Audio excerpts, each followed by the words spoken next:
Fu is extremely proud to be involved with Green China Rising, this 1-hour documentary about Green China.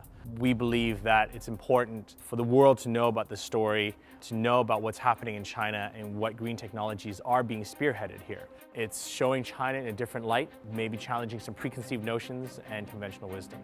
A lot of the challenges China faces are very real, so China needs to solve these problems for itself. But in that, there's an opportunity for these new cutting-edge innovations to also be exported across the world and to be commercial opportunity for China. We are also hoping that Green China Rising will be something that we can use for educational purposes. We want this to get to as wide an audience as possible because these stories are about being shared and about inspiring others to do the same. Here at Fu, we believe that green buildings, but also green energy like natural gas, are part of China's future. Our project here at Parkview Green is an example of very high-end green architecture, and Primeline is an example of bringing natural gas, clean energy, to a very important area of China in Wenzhou. These opportunities are core to Fu, and we felt the documentary fit very well with some of the ideas and the thinking that we have as a company. In this special version of the show, we have added some additional footage to the existing documentary, featuring both Parkview Green and Primeline. When we first got involved with the project, Parkview Green and Primeline was potentially going to be featured in the documentary. But as I fell in love with the project, we decided that we wanted to get closer involved and have a tighter relationship with Green China Rising. Due to editorial integrity, we then felt it wasn't right for us to feature our own projects within the documentary itself. So what you're seeing here is what I call the executive producer's cut, where we showcase what Fu does and how it would fit into this documentary if we hadn't been involved, funnily enough. I hope you enjoy the special feature and are as inspired by what you see in the show as I was learning about it during the process. In the war to save our planet's future, the battleground is China, the world's largest emitter of greenhouse gases, a country fighting a frightening number of environmental battles. It's up against toxic rivers, polluted air, extreme weather events, melting glaciers, encroaching deserts, and a massive and growing population driving breakneck economic growth and runaway emissions. Climate change isn't a threat here. It has already struck. But China is striking back with innovative solutions other countries can barely dream of. China's really pushing the envelope in every way. How fast we can build it, how much we can build, how clean it can be, how efficient we can be. They're really coming up with radically new technologies, just omnibus in every single way. They're going after the whole enchilada. What's happening in China today is changing the global balance of power and potentially averting environmental disaster. This is the story of how a polluted China could save not just itself, but also the world.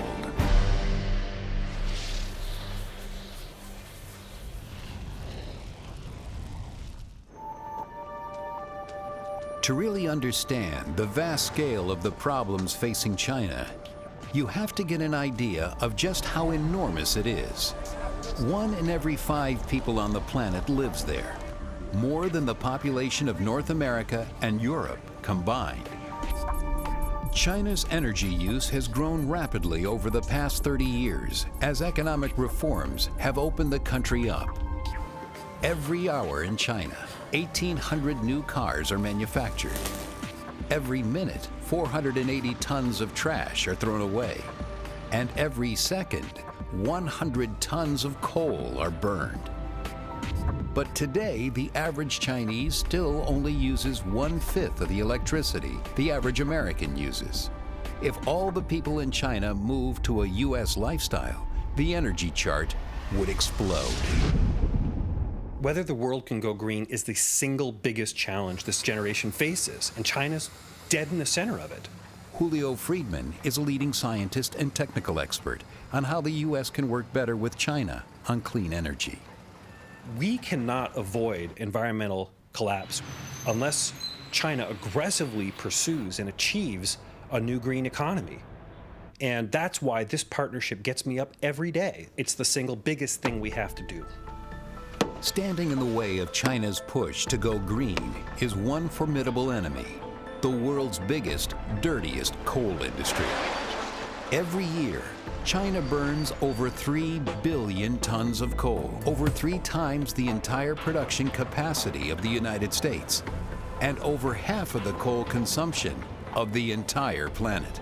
China's vast coal mines provide the fuel for the nation's economic juggernaut and the worst environmental headaches.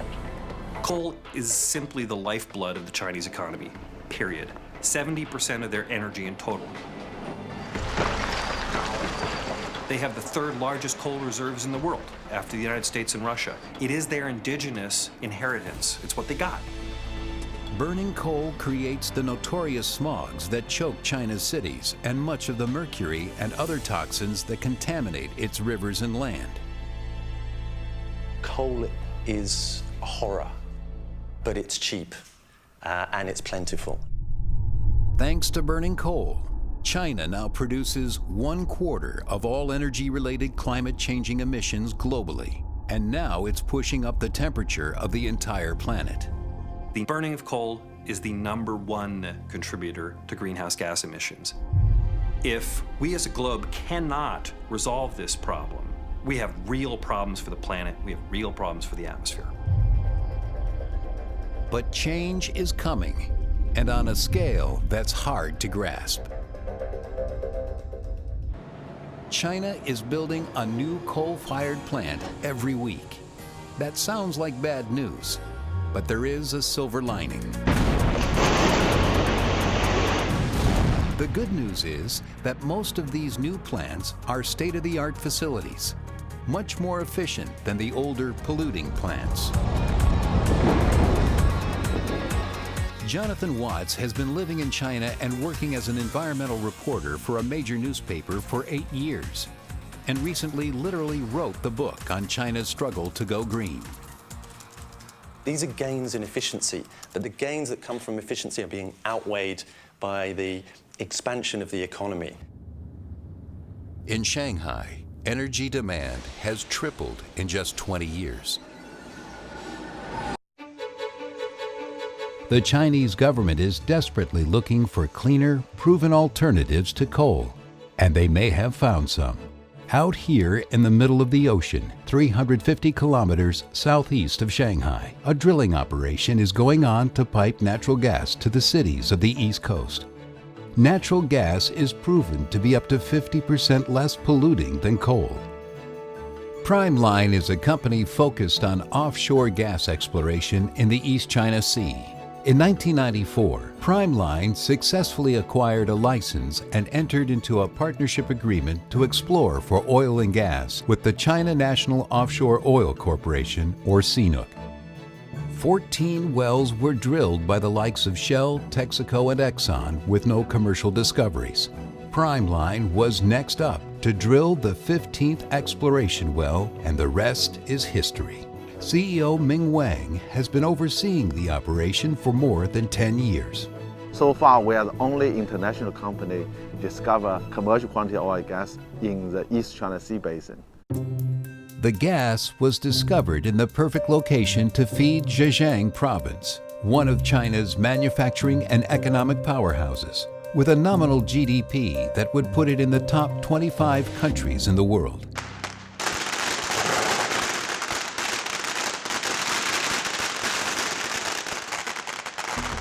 China's rapid economic growth and its increasing environmental concerns have spurred a huge surge in demand for a clean, green energy supply. CNOOC and Primeline have signed an agreement with Zhejiang government to sell all gas produced from this field. But first, they have to overcome the monumental challenges of building a production platform, 4 development wells, and an onshore gas processing terminal. When it's ready, we're going to launch the platform and transport down about 1,000 kilometers to our gas field. Transported on its side, the platform makes their 1,000-kilometer journey down to the gas field sites and is successfully installed in place. Another step towards delivering gas to one of the biggest markets in the world, But the work doesn't stop here. 127 kilometers of pipeline has been laid under the sea, linking the platform with the onshore terminal. Technicians use underwater video technology to lay the pipeline in position.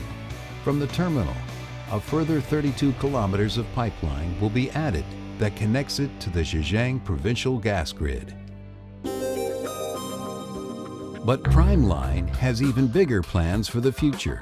They have a license to explore area covering over 5,500 square kilometers, and they have already identified further potential oil and gas exploration sites in the vicinity. With gas exploration off the coast of China at an all-time high, one part of China's mission to deliver clean, green energy to its people is becoming a reality. It's a promising start, but natural gas can still only provide a tiny fraction of the power coal can, and every small improvement to existing coal technology could signal a giant improvement for the environment. Burning coal represents a quarter of all greenhouse gas emissions. It's the single largest contributor to global warming. If we don't change the way we burn coal, the situation for the climate is really very grim indeed. Not far from the Primeline gas terminal, another project is underway that shows that some people have heeded Julio's warning. This coal-fired plant provides enough electricity capacity for over 10% of Shanghai's daily electricity needs. The plant has its own port to ferry mountains of coal into the site to burn for electricity, producing some 16 million tons of carbon dioxide every year. Luckily, the plan is that more and more of the carbon dioxide produced from this plant will never reach our atmosphere. This happens to be a coal plant like none other in the world. It uses CCS, short for carbon dioxide capture and storage. This process burns coal at extreme temperatures to produce energy. But instead of letting the carbon dioxide go into the atmosphere and further contribute to global warming, it is to be captured and stored with some surprising uses. Behind me is the CO2 collection facility. Both of these big balls are for the storage of CO2. The purity rate is 99.997%, and it goes into making Coca-Cola, beer, soda, dry ice, fire extinguishers, and smoke for stage effects. Pumping carbon from coal back into our soda sounds like great recycling. Great until you hear of the ultimate recycling idea: putting the carbon dioxide right back where it came from. Just 1.5% of this plant's carbon dioxide is used in soda and beer, which still leaves a lot of carbon dioxide to spare. The rest will be transported by pipeline and stored in deep geological formations or old oil and gas fields. By putting it back where it came from, the CO2 can be stored permanently underground.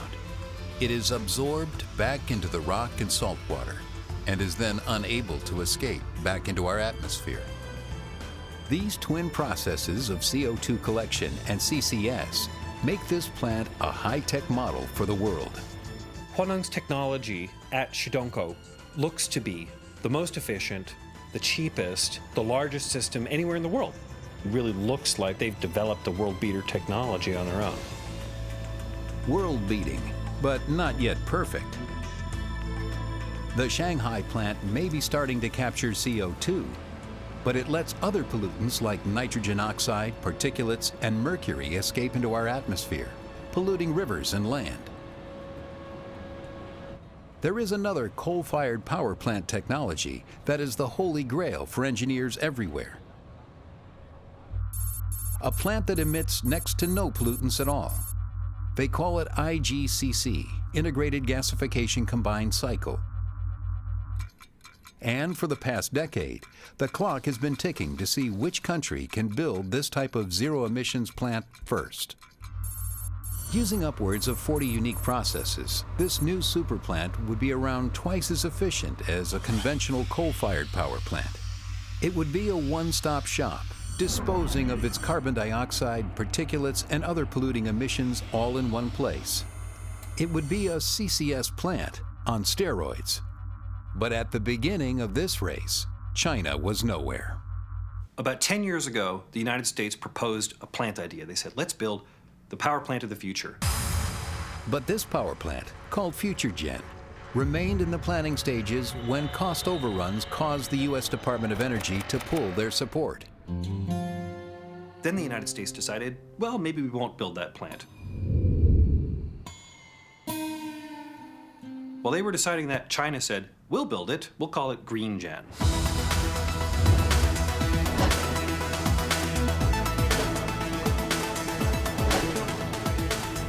The first time I went to GreenGen, I pulled it up on my iPhone. It turned out that what Google had was ocean. The land that GreenGen was built on was ocean 3 years ago. In that time, they put all of the land out there, they brought all of the machinery in, and they built a first-of-a-kind power plant, which is basically operating today. It's unbelievable. The clock is still ticking for the U.S. as FutureGen remains in the future. But this is not the only technology where China is leading the way.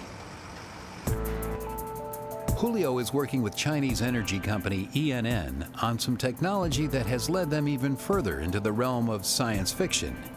A still more offbeat and enormous experiment where science fiction meets science fact. A 10,000-liter algae greenhouse test facility.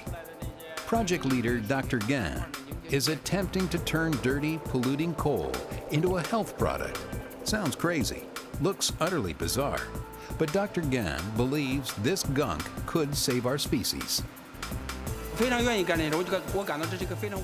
all of my time and effort into this work is not only good for ENN, but I hope my contribution helps the world's environment, gives us cleaner energy, and makes the planet a little more green, more blue, and more beautiful. In this mind-blowing process, carbon dioxide is captured from the burned coal and pumped into the tubes of carbon dioxide-munching algae. ENN have spent years finding just the right kind of algae that loves nothing better than sucking up carbon dioxide from coal smoke, doubling in mass every few hours. Not only does this capture the carbon dioxide, but the harmless algae can be used as biofuel, fertilizer, or even a health product. Early tests show that, amazingly, this algae might bring multiple benefits, from preventing heart disease and cancer to acting as a brain stimulant. In 2012, this test facility will expand to 1,600 times the size, the equivalent of 155 football fields, stacked 14 tubes high. If technology like this can be commercialized, the benefits and profits could spread from China to the world. At his headquarters in Charlotte, North Carolina, Jim Rogers is CEO of Duke Energy, one of America's largest energy companies, and a key U.S. partner for ENN. And strange as it may seem, this algae is a symbol of their blooming relationship.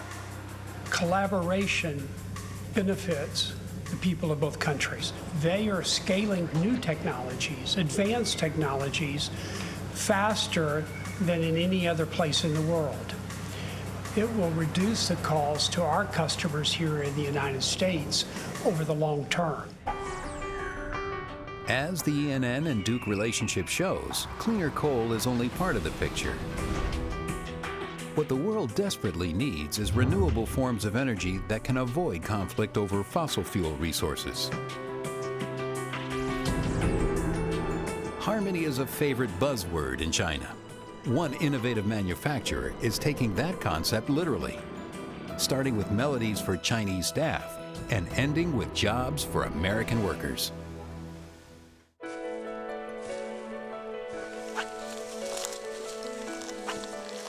China's ancient Silk Road is now lined with wind turbines as far as the eye can see.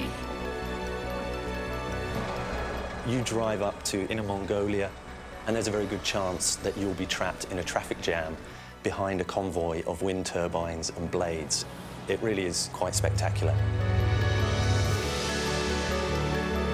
The world is becoming painfully aware of the climate change catastrophe that awaits us if we don't find a way to wean ourselves off fossil fuels. One company has a tuneful solution. This music comes from the employees of Goldwind, a wind turbine company in China that is looking to revolutionize the industry. Wu Gang is the charismatic CEO. Whilst encouraging music and sports and cycling to work every day, he oversees the company's rapid expansion. In their 10 factories in China and Germany, Goldwind now churns out more than 4,000 wind turbine generators every year. China's economy is obviously going to continue to grow rapidly, and as it does, we're going to need more and more power. If we can quickly find ways to replace the burning of coal for renewable energy sources, then we will really have a chance at relieving some of the pressure on our environment. Wind generation has exploded in China. In 2005, China was the 10th largest producer of wind turbines. China now leads the world in both wind turbine production and the number of wind turbines on the ground. In fact, China is now #1 and accelerating away from the pack. In the first half of 2011, it added more wind capacity than all other countries on the top 10 list combined. This will be the largest wind farm in the world, in northwest China's Gansu province. It will become the world's first 10-gigawatt wind farm, over 12 times larger than the current largest wind farm in the world in Texas. Incredibly, China is building 7 of this size. To get an idea of just how big that is, the new turbines installed just in these new farms alone is over 3 times the total wind capacity installed in the whole of the United States ever.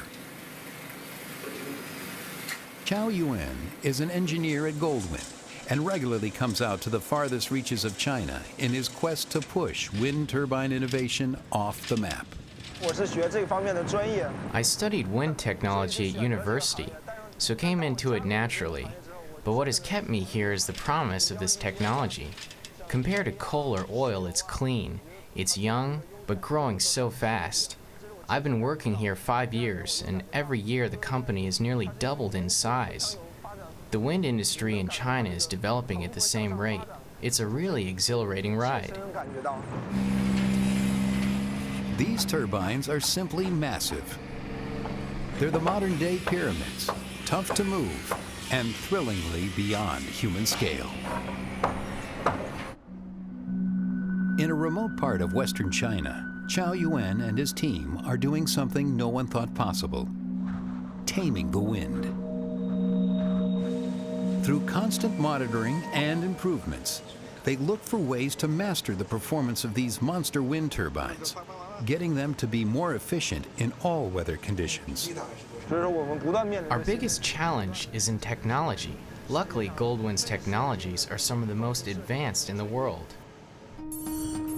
The biggest secret to their success is hidden away under the hood. Instead of using gears like most turbines, Goldwind uses a magnet that varies its resistance according to the speed of the wind. No gearbox means no need to add lubricating oil and far fewer parts that may break. Goldwind is one of the leading companies in the world in this technology. What could be a key breakthrough in making wind turbines more reliable and more easily maintained the world over. Here you can see it's really sandy, and in Inner Mongolia, it can get down to -35 or 40 degrees Fahrenheit, so less moving parts is an advantage. This technology is cheaper to build, safer in high winds, and less liable to break down in extreme weather. Manufacturing all the parts needed for Goldwind's turbines and transporting them across thousands of miles of country is a monumental task. But Goldwind and China are not doing it on their own. they have a little help from their friends. Not only do Goldwind source American products for their Chinese turbines, in an amazing reversal of the jobs to China phenomenon, Chinese companies like Goldwind are now going to America and creating employment there. LM Blades makes the largest blades in the industry. The amount of air going over one of these blades every second is 150 tons, the equivalent force of having 10 mid-sized trucks parked on each blade. Goldwind buys these blades. In fact, of all the parts in each Goldwind turbine in the U.S., 50 to 80% are American-made. This means more jobs for American workers, and Goldwind's aim is for 80% of all their turbines for U.S. customers to be U.S.-made in the years to come. We've got about 450 people at this location. I'm in charge of Grand Forks, North Dakota. We're one of the biggest employers in the area. And I feel like, we're doing something really terrific. I'm representing a great company and a great plant for a great cause that is absolutely incredibly important to us and to this country. For a long time, China's companies have been accused of stealing ideas and jobs from the West. But Goldwind CEO Wu Gang claims to have turned that idea on its head. In the past few years, we've seen more and more U.S. companies come to China, and we use a lot of American parts in our wind turbines here.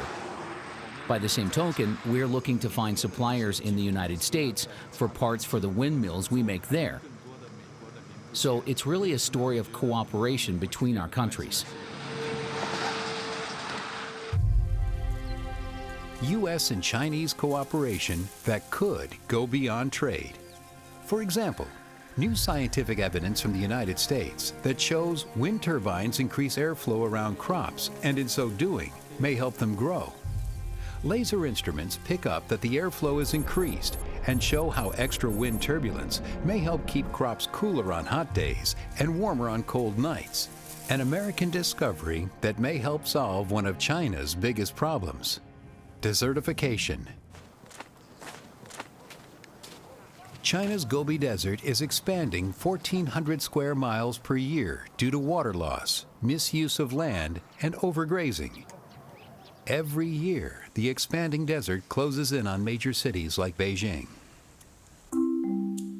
Here in northeast China's Jilin province, local farmer Wan Ping is fighting back the desert by making wine. Wan Ping used to work in a coal-fired power plant. Now he's planted 13 acres of vineyard and other crops in the middle of the desert, hoping to turn the sand back into earth and make what was once grassland green again. A long time ago, I came here to the countryside. 180,000 farmers and nomads lived here and took care of me for 6 years. 40 years later, I came back to this place and saw only desert. The grasslands were completely gone. I decided right there and then I was going to use all my effort and the effort of other volunteers to turn this desert back into grassland. I wanted to bring back those happy days to those who had taken care of me all those years ago. Wan Ping's volunteers are mostly young students who spend their vacation leaving the cities and finding out what they can do to hold back the desert. I asked Teacher Wan about the desert, and he said it is 30 to 40 meters deep now. Every year we have new sandstorms, and the wind blows more and more sand. The sand gets deeper and deeper. I really worry about the places we live in and what will become of them. I hope things will get better. At the least, in our demonstration area, we are starting to see some green appear. We will definitely keep making it bigger. Wan Ping has hosted more than 4,000 volunteers during the course of his 10 painstaking years in the desert. And his work has become a beacon of green thinking, not just in China, but around the world. Last summer, some American high school students volunteered here. I said to one of them, when you go back to America, if someone asks you, what kind of effect is just one Teacher Wan going to have on the global problem? What would you answer? This student replied brilliantly. She said, if one person doesn't start doing something, How can the rest of the world begin? As Wan Ping passionately believes, going green starts at home, and China's green revolution is doing just that.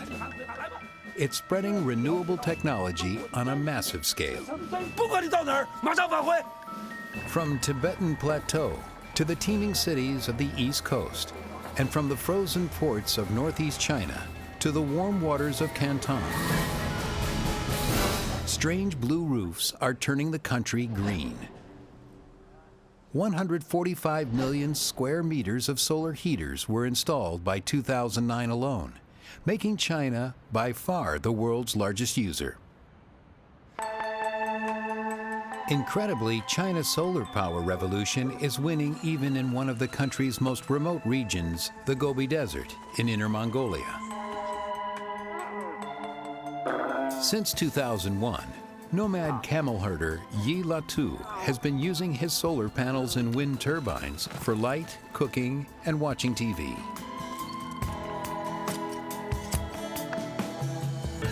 Our nomad way of life is environmentally friendly. We live sustainably. In winter, we eat from certain places, and in summer others, which gives it time to grow back. That's the traditional nomadic way, and the way we still live. Across China, using solar panels to heat water and provide electricity is saving the equivalent of around 14.5 million tons of coal from being burned every year. But out here in the Gobi Desert, the renewable power revolution is doing even more than that. One nomadic tradition has been threatening environmental disaster. With no electricity, the nomads burn trees and shrubs for cooking and heating, deforesting these fragile lands and tipping them over into deserts. But now they have electricity and heating from their own solar panels and wind turbines, giving them the power they need for a better life and potentially saving their land. We burn much less wood now. In the winter, we are warm, so we don't need to burn the wood. It's much more environmentally friendly. From the biggest turbines to the smallest, and from the solar-paneled fields to solar-paneled roofs, renewable energy has made deep inroads in this vast country. But China can't guarantee a green future unless it can conquer its ultimate environmental challenge, some of the world's fastest-growing and most polluted cities. China has become a laboratory for the world in terms of building design, with many of the world's most daring structures being built here, including one new building that is pushing back the boundaries of the possible. We have looked at many different geometric arrangements, height, slope, dispositions of different blocks, and none of them actually work. So there's a whole sequence of what if, do this, doesn't work, throw it away, a lot of paper, into the bin. But at the end of the day, one image caught the eye of everyone. And so the very first sketch, after all that development of different volume, when I showed it to the client, he thought, wow, this is very new, I haven't seen this before. Can it be done? That's how it started. One feature that was the first to be designed was the suspension bridge, running right through the heart of the building. In terms of spatial excitement, the bridge gives you something that walking down escalator will never give you. And it is that little bit of excitement, little bit of uniqueness, I think will put this building on the map. It's 235 meters long. It's the same as the Millennium Bridge in London. It can cross River Thames. This bridge is the longest pedestrian bridge inside a building in the world.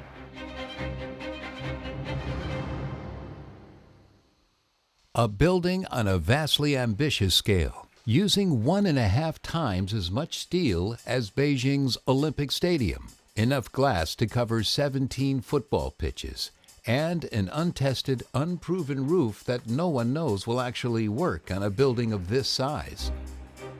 The roof covers the whole site, actually comes to nearly 30,000 square meters. We are looking for a material which is very safe during fire. What Winston and his team were looking for seemed impossible. A lightweight roof, strong enough to withstand Beijing sandstorms, snow, and extremes of temperature. but that would disintegrate as soon as hot smoke came in contact with it. In effect, opening the building up to the open air in case of a fire. Amazingly, they found a company that could offer them just that. Our company has done projects all over the world. The biggest projects we've done in Beijing are the Water Cube, the National Swimming Center, and then there's Parkview Green. Parkview Green is a project that undertakes a massive architectural challenge. Instead of a traditional exoskeleton, it has an environmental envelope. This creates an internal microclimate between the buildings. We had to do extensive tests of the material's strength, flexibility, stretchiness and torsion to make sure it could withstand these pressures. Through these tests, we could ascertain that the material was indeed fit for this project. If ever there was a fire inside Parkview Green, the ETFE wouldn't catch fire like a normal material would. It would simply turn into droplets and it would never catch fire. But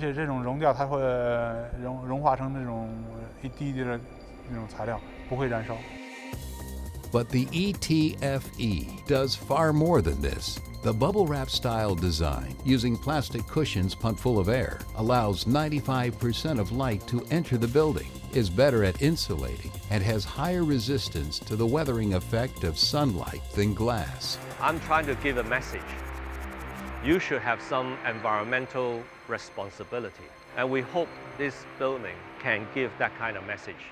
Sustainability, being green, can be commercially viable. In China's capital, a new pyramid 3/4 the size of its Giza cousin has risen from the Beijing soil. But instead of Egyptian royalty, it houses some of the most cutting-edge building technology on the planet and poses as a beacon of sustainability.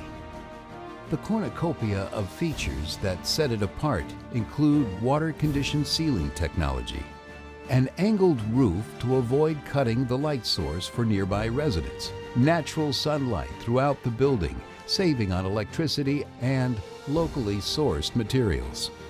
As the finishing touches are put on the building, the proof of the usability of these green features will come when an estimated 5,000 to 8,000 office workers, shoppers, and hotel guests pass through it every day. But even if green shoots are appearing in the major cities, this won't solve China's environmental crisis alone. China has 160 cities with a population of 1 million or more. That's more than 3 times the number in Europe, the USA, and Canada combined. And this growth has been so breathtaking that many experts doubt that green energy by itself can solve China's environmental problems. The trouble with renewables is that they'll take us only so far. If we really want to solve the biggest problem that we face, which is one of resource stress, then we need to do something about urbanization. China has been urbanizing at a rate that the world has never seen before. It has pushed the human population over the edge. We are now a predominantly urban creature for the first time in human history, largely because China is building so many enormous cities. And Chinese cities are only going to get bigger. By 2015, half of all the world's new buildings will be built in China. By 2025, China will add the equivalent of 10 New York-sized cities. And in this time, a mass of people as big as 2/3 of the population of the United States will move from China's countryside to the cities. To see how China is trying to save its environment in the face of this explosive growth, you need to visit its cities. And this is one of the world's largest, Chongqing, a city with a population roughly equivalent to Canada in an area 120 times smaller. Chongqing is one of China's most remarkable, dynamic cities. A very fast-growing urban population, growing richer, and you have people flooding in from the countryside, skyscrapers going up wherever you look, traffic increasing dramatically.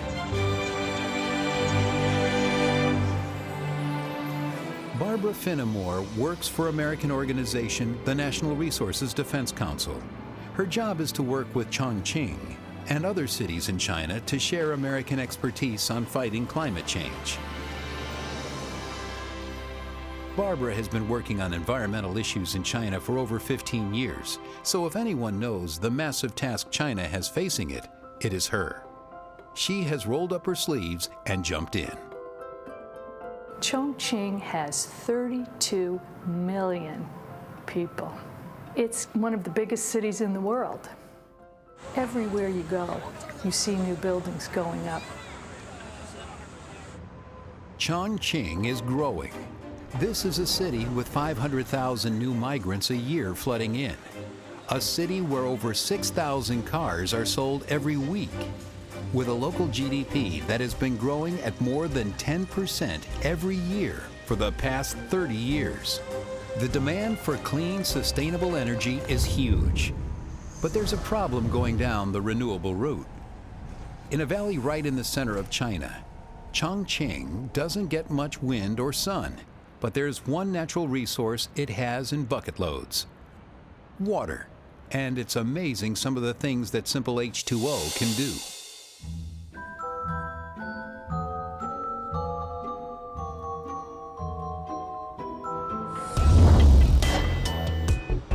Next to the junction of two great rivers is Chongqing's Grand Theater. City planners have hit on a way to use their natural resources to their advantage. Forget air conditioning. Water conditioning is the sustainable way to go in Chongqing.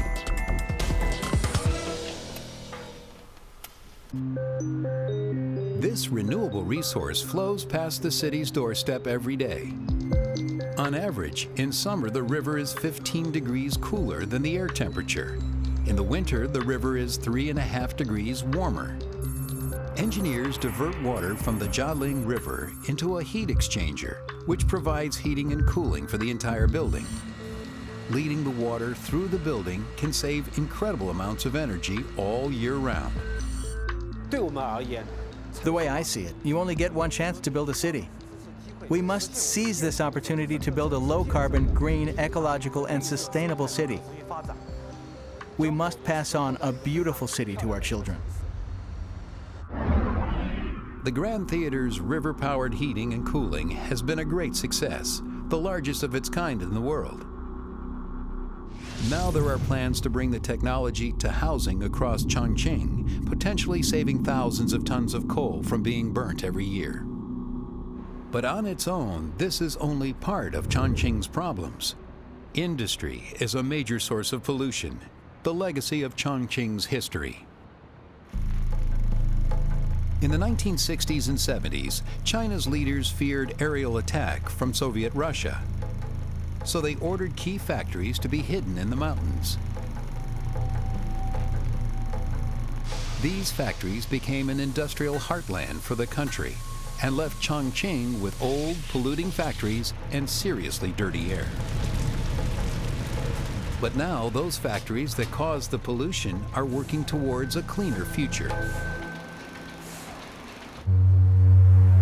In 2009, China became the world's largest national car market, selling more than 35,000 cars every day.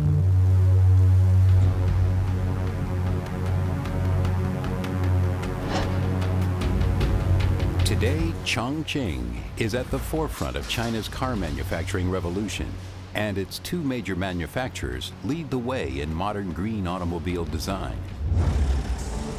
All new taxis and buses in Chongqing run on compressed natural gas, or CNG, a much more environmentally friendly alternative to gasoline. But now there are plans to go a giant step further, fully electric. Vehicle exhaust pollution makes up the largest contribution to our polluted environment.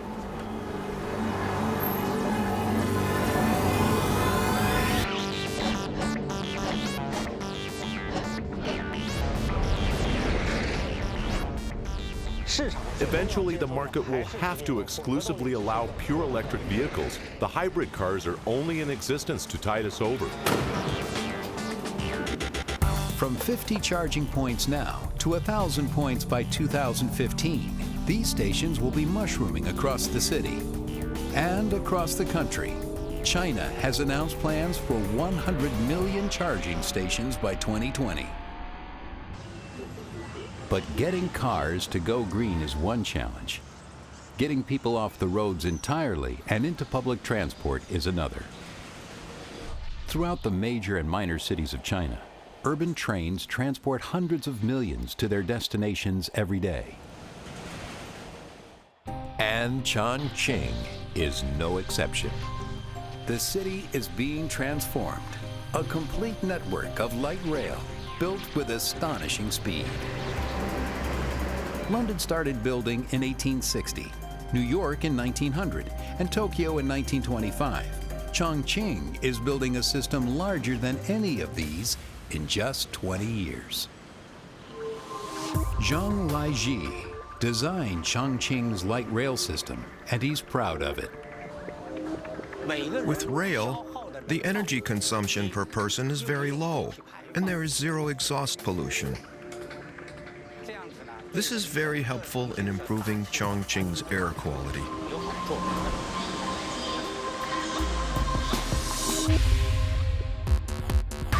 The sheer scale of the construction task ahead is awe-inspiring, and city planners need to move quickly.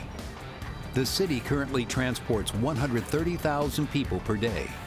By 2020, it'll have to move 10 million, more than 30% of Chongqing's population, and a transportation challenge equal to moving the entire population of New York City and Philadelphia every day. To meet a challenge like that, you need some seriously heavy equipment.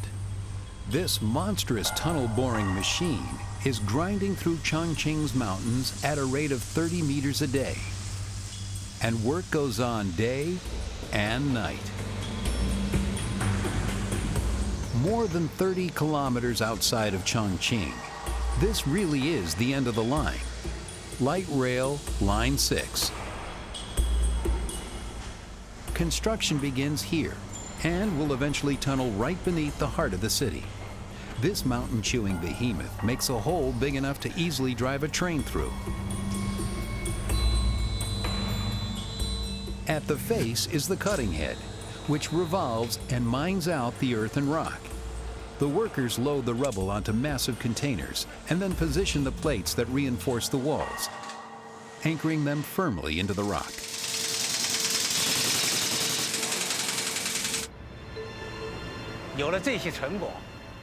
By the time we have finished, the next generation will be enjoying a clean environment and frequent blue skies. Construction on this scale is simply astounding, but according to some experts, it won't be enough. If cities like Chongqing are to achieve their goals, then they're going to have to invest not just in the hardware of modern and efficient buildings, they're also going to have to look at the software, at people's attitudes, the minds of students, of workers, of children. In a suburb of Chongqing, another US-China partnership shows the common concern for a sustainable future. In order to truly achieve sustainable development in any country, the young people have to take the lead, and they are. My name is Rong Junchi. I'm a student from Class 2, Grade 6 of Xinjingdai Primary School.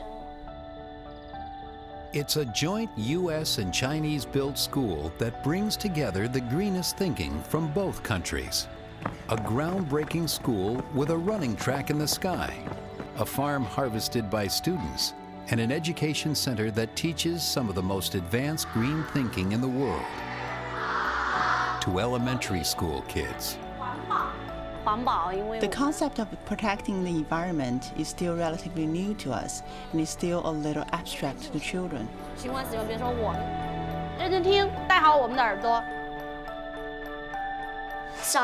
I try to use less disposable things like paper cups, chopsticks, and other things. When I go back home, I spread environmental protection information to my family and my neighbors.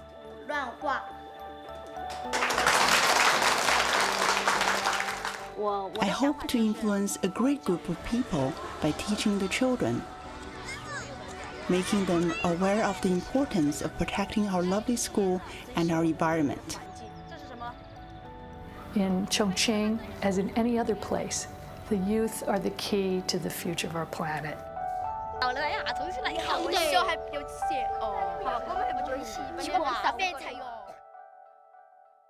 But of all the environmental challenges that these children face, securing enough clean water will be the greatest. China is at the brink of water crisis. It's a survival issue for China. Without clean, plentiful water, China is doomed. But one man claims to have the answer to this terrifying challenge, and he wants to share it with the rest of the world. Today, all across China, cutting-edge technologies are fighting back against the forces of environmental doom. But one looming threat still terrifies the most optimistic experts. China is running out of water, and most of the water it does have is too polluted to use. The biggest challenge that China faces is water, a shortage of water and real problems with the quality of water due to pollution. They have massive problems with pollution in rivers, in lakes, with mercury poisoning, you name it, all kinds of problems. China is facing nothing short of water Armageddon. It has 19% of the world's population, but only 7% of the world's fresh water. China desperately needs a solution to its double disaster of water shortage and water pollution. And it may have found one, a solution it could also teach to the rest of the world. On the Great Mississippi River, in the heart of America, the city of Minneapolis is holding a $1 billion worldwide competition to transform a 5.5-mile stretch of dilapidated industrial riverbank. The winning plan might just be one that will replace concrete riverbanks with sandy beaches, aerial walkways bringing people to the river, and local industry operating in harmony with nature. A plan that comes from China. It's called the Resilient River, and the man behind it is Kang Zhengyu, a landscape architect with a uniquely Chinese philosophy that might just take the world by storm. At turns a philosopher, eco-architect, and man of the people, Kanjian thinks the answer is to be more like the big-footed farmer than the sophisticated city dweller. And he uses this philosophy in every city he works in. So the big feet is a farmer's feet, is a peasant girl's feet. So it's about survival, how to make the water usable, but at the same time, keep the water system sustainable. That means using nature to clean itself. Kang Jian has applied his big feet philosophy to the immense challenge of cleaning up China's polluted rivers, like this one in Shanghai. It's heavily contaminated. You cannot even touch it. So we try to use this landscape to clean the water. This natural process can take water so polluted it's too dangerous even to touch and turn it into water clean enough to swim in.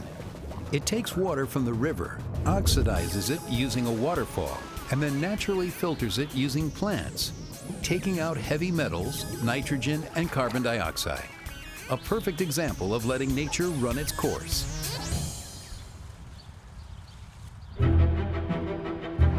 Now Kang Jian has brought his big feet to the United States. The day of the presentation has arrived.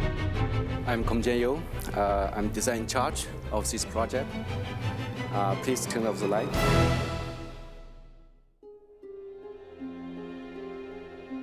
Kang Jian continues to spread his new way of sustainable thinking throughout China and the globe. He is one of many new pioneers across China who are stepping up with new innovations, new ideas that crash through conventional thinking, reach across borders, and break through boundaries. We should not show the world how powerful we are in terms of big dams, in terms of big buildings. The Chinese can be respected if they can make life more green. And there's not a moment to lose. After decades of environmental disaster, China is locked in a life and death struggle with climate change and is reaching out to the United States and other allies to join the fight. I don't think the world can be saved without China. We are really twinned, I think, that China is enmeshed in the rest of the world in a completely integral way. It's a mind-blowing, game-changing drive to push back the frontiers of energy science and green living. And it might just be deciding the fate of humanity. If China succeeds, others will follow. If China fails, the impact could be fatal to us all. The battle for the future of our planet has only just begun. I hope you've enjoyed Green China Rising and has given you some insight in the ways that cutting-edge technology is being used to fight climate change. Here at Chaofu Group, we believe that just as important as new technology is the conservation efforts to fight ingrained behavior. One issue that we are particularly passionate about here at Chaofu is shark protection. Every year, over 100 million sharks are killed just for their fins, and mostly for the Chinese market, and they're at risk of extinction. We believe to help stop shark finning, we need to change people's relationships with these animals. That's why we are supporting these 9 shark-inspired art pieces created by Chinese artists to be exhibited at Monaco, here in Beijing at Parkview Green, and also in other locations around the world over the next 18 months. We hope that these beautiful and provocative art pieces, along with other outreach programs, will help to transform people's behavior toward these wonderful creatures. So please join us in our campaign to help eradicate shark finning forever.